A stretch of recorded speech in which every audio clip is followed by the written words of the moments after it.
बिस्मिल्लाहिर्रहमानिर्रहीम। अस्सलाम वालेकुम नाजरीन।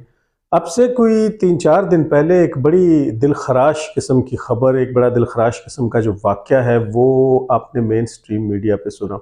और ख़बर कुछ ये थी कि ग़ालिबन फैसलाबाद के किसी नवाही गांव में एक शख्स ने अपनी 3 मासूम बेटियों को सबसे पहले तो नशीली दवाई दूध में मिला के पिलाई, और फिर जब वो सोते ही बेहोश हो गई तो उसके बाद उस जालिम आदमी ने हथौड़े के वार उनके माथों पे किए, उनके सरों को तोड़ा और उन्हें मार डाला। और इस वाक़ये के बाद उसने एक ख़त लिखा जिसमें उसने वाज़े तौर पे ये लिखा कि मैं अपनी बेटियों को शहीद कर रहा हूँ, और शहीद इस वजह से कर रहा हूँ कि मैं गुर्बत के बायस इनकी किफ़ालत नहीं कर सकता और इनको रोटी नहीं खिला सकता। और इसके बाद फिर उस जालिम आदमी ने खुदकुशी कर ली, अपनी ज़िंदगी का ख़ात्मा कर लिया। ये ख़बर जो है वो एक दिन चंद सातों के लिए मुख्तलिफ मीडिया चैनल्स पे आई, फिर उसके बाद सोशल मीडिया के ऊपर भी कुछ दोस्त अहबाब जो हैं वो अपने माइक उठा के जय वकुआ पे पहुँचे और उन्होंने फिर इस खबर का पोस्टमार्टम करना शुरू कर दिया। और फिर उसके बाद ये खबर जो है वो नज़रों से ओझल हो गई। इस खबर के ऊपर कोई तबसरा नहीं हुआ। इस खबर के पीछे जो मुहर्रिकात हैं और इस खबर से वाबस्ता जो हालात और वाक़यात हैं उनको किसी बंदे ने डिस्कस नहीं किया, किसी ने उसका जिक्र नहीं किया, किसी ने ये नहीं सोचा, किसी ने ये नहीं कहा कि एक बाप अपनी बच्चियों के हवाले से अपने औलाद जो कि आपके जिगर का टुकड़ा और आपके जिस्म का हिस्सा होती है, इतना जालिम भी हो सकता है कि पहले तो उन्हें जहरीली या नशीली दवाई पिला के बेहोश करे और उसके बाद हथौड़ी के वार करे, उनके सरों के टुकड़े कर दे, उनको मार डाले और फिर खुद अपने तय इसको शहादत का नाम दे। कुछ लोग जो हैं वो इसको पागलपन कहते हैं, कुछ इसे नफ्सियाती किसी बीमारी का नतीजा कहते हैं, लेकिन कोई भी इस बात की तरफ आपका ध्यान बटाने की कोशिश नहीं करता कि ये नफ्सियाती बीमारी, ये पागलपन, ये अंदाज, ये कैफियत जो है उसके पीछे वजूहात क्या हैं। उसके पीछे वजूहात है वो हालात, उसके पीछे वजूहात है वो वाक़यात, वो मुहर्रिकात कि जिसमें आम आदमी के लिए 2 वक्त की या 1 वक्त की रोटी का लुक़मा खाना मुश्किल हो गया। और यही वो वजह है जो उस कातिल ने, जो कि खुद भी मर गया, अपने उस ख़त में लिखा कि वो रोटी नहीं खिला सकता। हमारे लिए ये कोई बड़ी ख़बर नहीं। माशरती लिहाज से अगर हम अपने अपने गिरबानों में झांकें तो हमारे यहाँ ख़बर तो बुनियादी तौर पे वो है कि जब हम अपनी निजी महफ़िलों में जाते हैं, जब हम मुख्तलिफ़ पब्लिक प्लेसेस पे इकट्ठे होते हैं, जब मुख्तलिफ़ किस्म की दावतों में शामिल होते हैं, एक दूसरे से इंटरेक्शन करते हैं, तो वो मौज़ूआत के जिनको करंट अफेयर्स के वो मौज़ूआत के जिनको हम अपनी गुफ्तगू का हिस्सा बनाते हैं, जिस पे हम बहस व मुबाहिसा भी करते हैं, जिस पे हम लड़ते भिड़ते भी हैं, वो है हमारे लिए ख़बर। और हमारे लिए एक आदमी का भूख से तंग आके अपनी 3 मासूम बच्चियों को बेदर्दी से कत्ल करना कोई ख़बर नहीं, ये हमारी महफ़िल का हिस्सा नहीं, इसके मुहर्रिकात और उनका ख़ात्मा हमारी तरजीह नहीं। बल्कि हमारे यहाँ ख़बर ये है कि लतीफ़ नामी एक शख्स ने अदालत में आके ये कह दिया कि उसने बेडरूम में इमरान खान को बुशरा बीबी के साथ बतौर पीर मुरीद बेलिबास गैर फितरी हरकत करते हुए देखा था, और उसने उनको बार बार देखा था, और उसने इन हरकतों की इत्तला खावर मानिका को दी थी, और फिर खावर मानिका के कहने पे उसने कोई 3 से 4 मरतबा इमरान खान को धक्के मार के निकाला था। उसने अपनी गुनहगार आंखों से, बकौल उसके गुनहगार आंखों से, उसने इमरान खान और बुशरा बीबी के नाजायज़ ताल्लुकात को बुशरा बीबी के बेडरूम के बेड के ऊपर वकूअ पजीर होते हुए देखा था। मैं बड़े एहतियात से काम ले रहा हूँ, वरना जो अल्फाज गवाह मोहम्मद लतीफ़ ने अदालत के अंदर अदा किए हैं वो तो यहाँ अदा भी नहीं किए जा सकते। उसके ऊपर फिर मुझे वो पीजी पेरेंटल गाइड जो है वो लगाना पड़ेगी, ताकि आपके जो बच्चे हैं या इवन जो हमारी बहनें बेटियाँ माएँ हैं वो ना देखें, या फिर मुझे अपने अल्फाज के पीछे बीप लगानी पड़ेगी। तो मैं ऐसा कुछ नहीं कर रहा, मैं सिर्फ आपको कौम की तरजीहात उसके बारे में बता रहा हूँ। फिर एक ख़बर ये आई कि कौम की बेटी, पाकिस्तान की मजलूम बच्ची जिसको 84 साल की कैद हो चुकी है, और उसका नाम है डॉक्टर आफिया सिद्दीकी, जो अमेरिका की जेल के अंदर कैद है।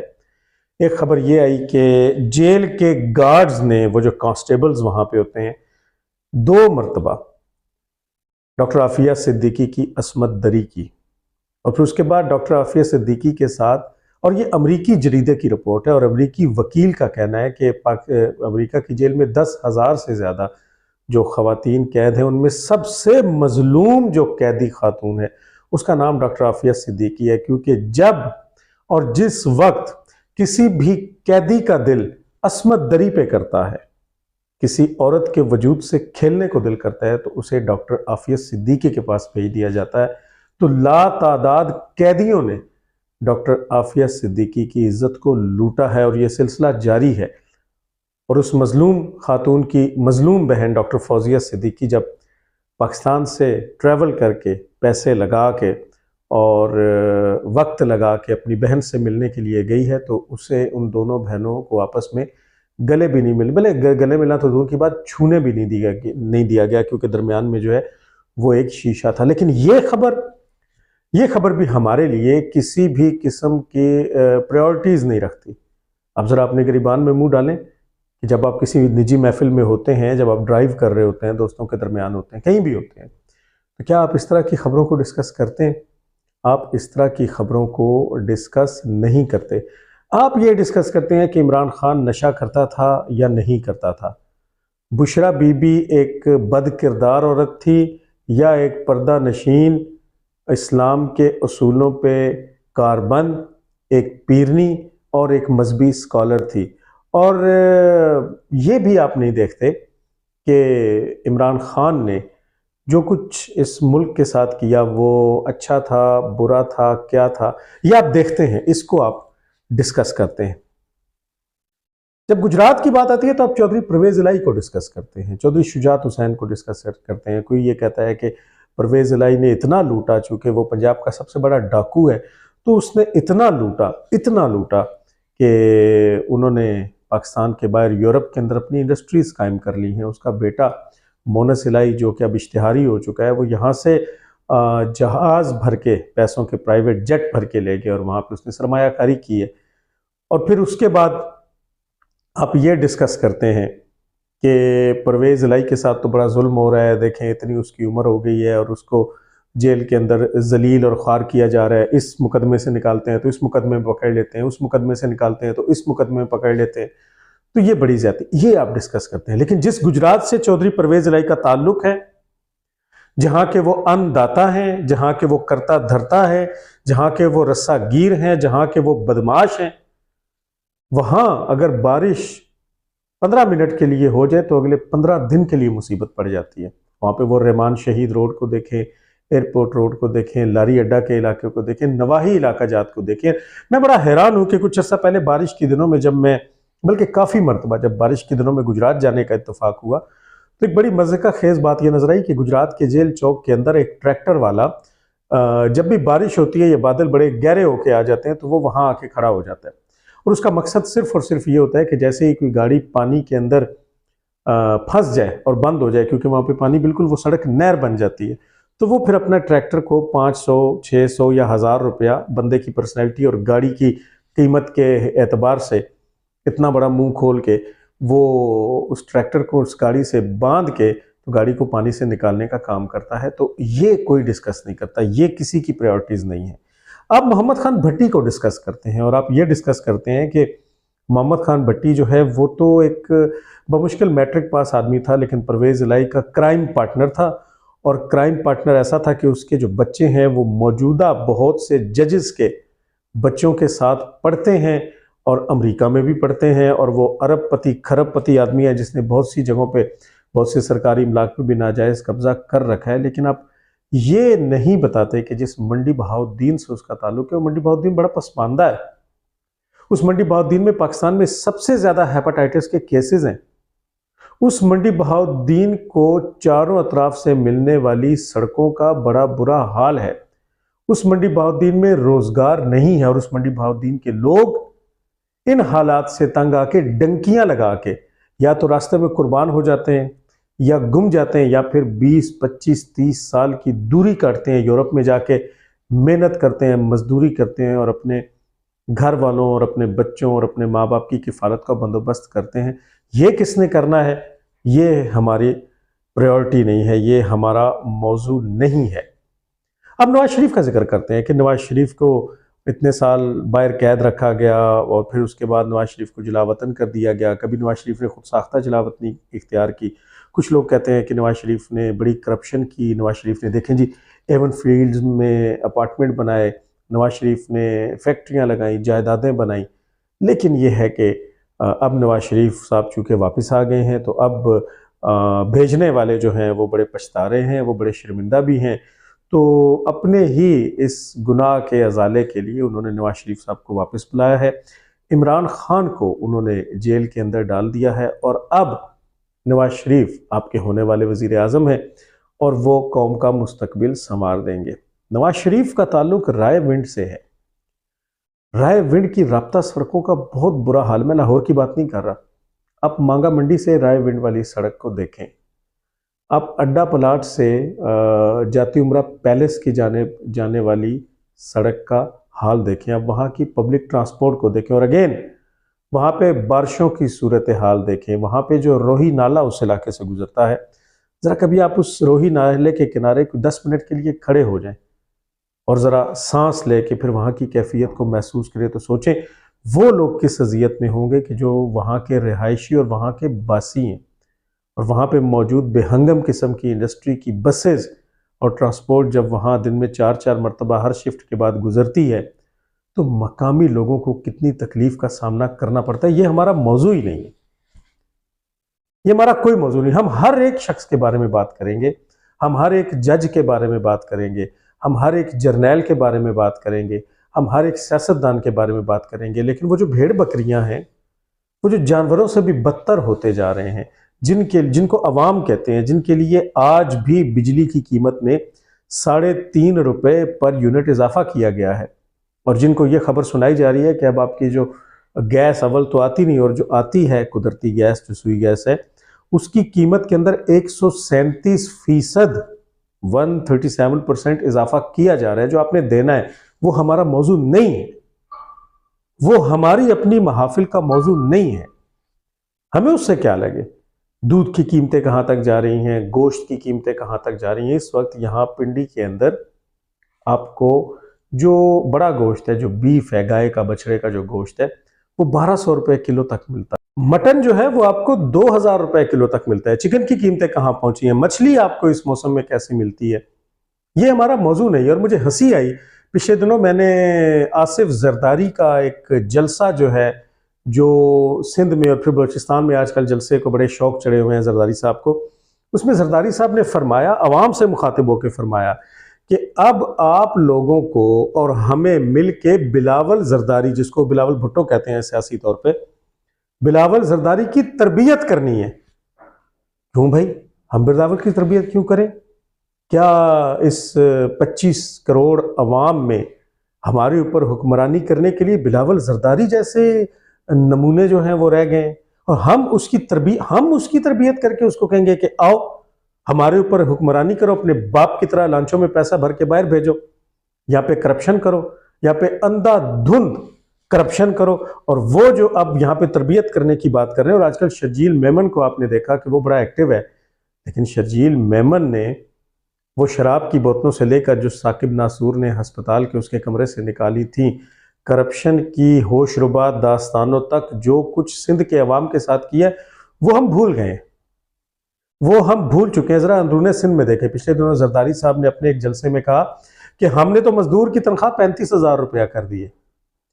तो आप जरा मुझे सिंध में और इवन पंजाब में, पख्तूनख्वा में, बलूचिस्तान में जरा दिखाएं कि कौन सा मजदूर आप 35,000 रुपये माहाना के ऊपर काम करता हुआ आपको दिखाई देगा। हत्ता के वो जो इंडस्ट्रीज हैं पाकिस्तान के अंदर, चलें अगर घरेलू मुलाजमीन हैं या ये जो मोहल्लों में काम करने वाले बेचारे हैं, जो आप अगर अपना एक घर बनाते हैं तो आप उसमें कोई मजदूर और मिस्त्री लाते हैं तो कानून के मुताबिक आपने उसको 35,000 रुपया महीना के हिसाब से पेमेंट करनी है, लेकिन आप नहीं करते। आप उसे क्या पेमेंट करते हैं, वो अपने अपने इलाके का आप हिसाब खुद लगा लें। लेकिन चले वो तो एक इंडिविजुअल किस्म की चीज़ है। वो लोग जो बाकायदा कंपनीज में काम करते हैं, वो कंपनीज जो कि पाकिस्तान की हुकूमत के रूल्स एंड रेगुलेशन को फॉलो करने और कंप्लाइंस की पाबंद होती है, वहां पे आप मुझे दिखा दें।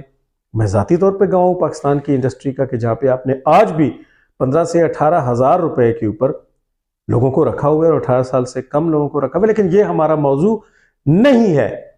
हमारा मौजू बुनियादी तौर पे ये है कि कौन सा जर्नैल खा गया, कौन सा जर्नैल जजीरे बना गया, कौन से जर्नैल ने इमरान खान का तख्ता उल्टा, कौन से जर्नैल ने नवाज शरीफ का तख्ता उल्टा, कौन से जर्नैल ने भुट्टो को फांसी दी, कौन से सियासतदान ने कम करप्शन की, कौन से सियासतदान ने ज़्यादा करप्शन की, कौन सा सियासतदान बड़ा दीनदार हो चुका है, पहले वो प्ले बॉय हुआ करता था, कौन सा सियासतदान जो है वो लांचों में पैसे भर के ले गया, किस सियासतदान का बेटा यहाँ से जहाज़ भर के ले गया, और कौन से सियासतदान की बेटी अब वज़ीर आला बनने के ख्वाब देख रही है। ये हमारे मौज़ूआत हैं।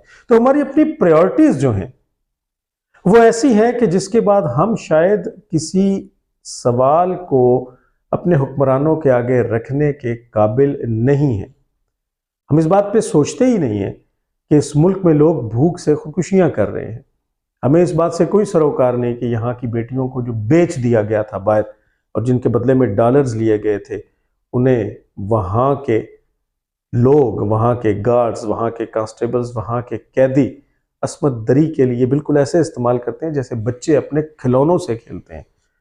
तो फिर इसमें शर्म की बात यह है कि बाकायदा तौर पे उस वकील के बकौल ये इत्तला पाकिस्तानी हुकूमत को दे दी गई है।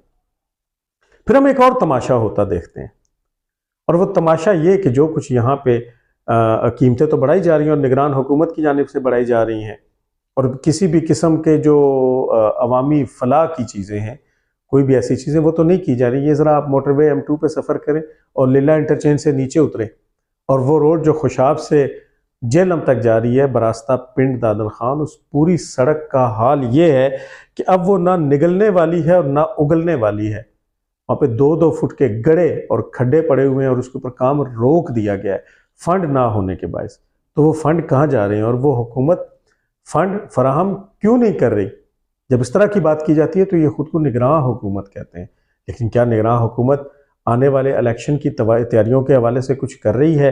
क्या निगरान हुकूमत बाकायदा किसी आज के फेवरेट जमात की नुमाइंदा नहीं बनी हुई? बिल्कुल बनी हुई है। तो ये हमारी प्रायोरिटीज़ हैं। पिछले दिनों मंडी बहाउद्दीन के अंदर एक मुअज्जिन को एक मस्जिद में आज़ान देते हुए गोलियां मार के शहीद कर दिया गया था, और उसकी वजह ये थी कि आज़ान के कुछ अल्फाज उनसे गलती से गलत अदा हो गए थे। अब चूँकि इंसान है, मशीन तो नहीं है, कोई रिकॉर्डिंग तो नहीं वहाँ चलाई जाती है अज़ान के वक्त। एक बंदा फिजिकली खड़ा होकर मस्जिद में आज़ान देता है तो बीइंग अ ह्यूमन गलती हो जाती है, लेकिन ये इख्तियार किसने दिया कि आप उसे मस्जिद के अंदर आज़ान देने के दौरान गोलियों से भून डालें? और ये खबर भी कहीं पीछे रह जाती है। हमारे लिए खबर ये रह जाती है कि अदाकारा नूर जो है वो ओन चौधरी की बीवी थी, और हमारे लिए खबर ये रह जाती है कि इमरान खान को अब उम्र कैद होगी या फांसी की सज़ा होगी। और हमारे लिए अगेन आई रिपीट ये खबर रह जाती है कि बुशरा बीबी को इमरान खान ने देखा था शादी से पहले या नहीं देखा था। इद्दत में जो निकाह वाला केस है वो हमारा मौजूद, हम ये बिल्कुल नहीं देखते। आप अगर मेरे इन प्रोग्राम्स को देखें तो मैं अफसोस के साथ कहूँगा कि जिन प्रोग्राम्स पे सबसे ज़्यादा व्यूज़ आए वो प्रॉपर्टी से रिलेटेड प्रोग्राम्स हैं, वो प्लाट्स से, वो मुख्तलिफ़ किस्म की हाउसिंग स्कीम में इन्वेस्टमेंट से रिलेटेड जो प्रोग्राम्स हैं उस पर लोगों के कमेंट्स भी आते हैं, लोगों के व्यूज़ भी आते हैं और मुझे वॉच टाइम भी बड़ा मिलता है। लेकिन वो प्रोग्राम्स जिसमें मुकद्दमा पाकिस्तान की बात करता हूँ, वो प्रोग्राम्स जिसमें मैं पाकिस्तान के पोटेंशियल की बात करता हूँ, वो प्रोग्राम जिसमें मैं ये बात करता हूँ कि पाकिस्तान किन किन रस्तों पे चल के बहुत आगे भी बढ़ सकता है, उनको कोई नहीं देखता। तो आपकी प्रायोरिटीज़ का पैमाना मैंने इसी कैमरे के पीछे लगा रखा है कि जहाँ मुझे पता चल जाता है कि पब्लिक की डिमांड क्या है। वो आपने देखा कि माजी में जब हीरोइंस, फिल्मी हीरोइंस मुख्तलिफ़ किस्म के नंग धड़ंग के सीन, जिनको जदीद ज़ुबान में बोल्ड सीन्स कहा जाता है, जब वो परफॉर्म करती है तो वो कहती है पब्लिक डिमांड, हम तो नहीं करना चाहते जी फहाशी, ये तो पब्लिक की डिमांड है।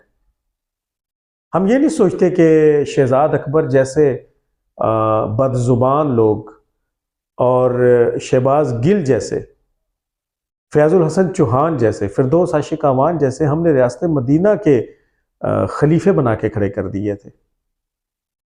लेकिन हम अब दोबारा अपनी अपनी पार्टीज को डिफेंड करने में लगे हुए। तो हमारी जो प्रायोरिटीज हैं, हमारी प्रायोरिटीज माशरे के उन मसाइल को डिस्कस करना है ही नहीं कि जिनका हम खुद बतौर अवाम शिकार हैं। हमारी प्रायोरिटीज तो बुनियादी तौर पे गंद उछालना है। अब इस्टेब्लिशमेंट दोबारा से एक बहुत बड़ी गलती कर रही है।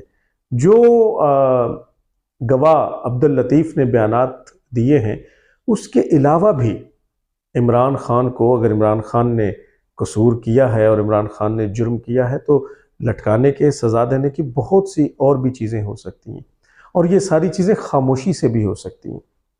लेकिन यूं एक पूरी मीडिया हाइप क्रिएट करना और इस तरह की कैरेक्टर असैसिनेशन, मैं इस चीज़ में जा ही नहीं रहा कि वो बातें या वो इल्ज़ामात या वो गवाह का बयान जो लतीफ़ ने दिया वो सच है या झूठ, ऐसा हुआ या नहीं हुआ। बात यह है कि अब हमारे पहले तो हम फिल्मों से और फोहश चीज़ों से अपने बच्चों को और अपनी फैमिलीज़ को बचाते थे और टीवी की आवाज़ म्यूट कर देते थे। अब ये सब कुछ हमारे करंट अफेयर और न्यूज़ में आ चुका है।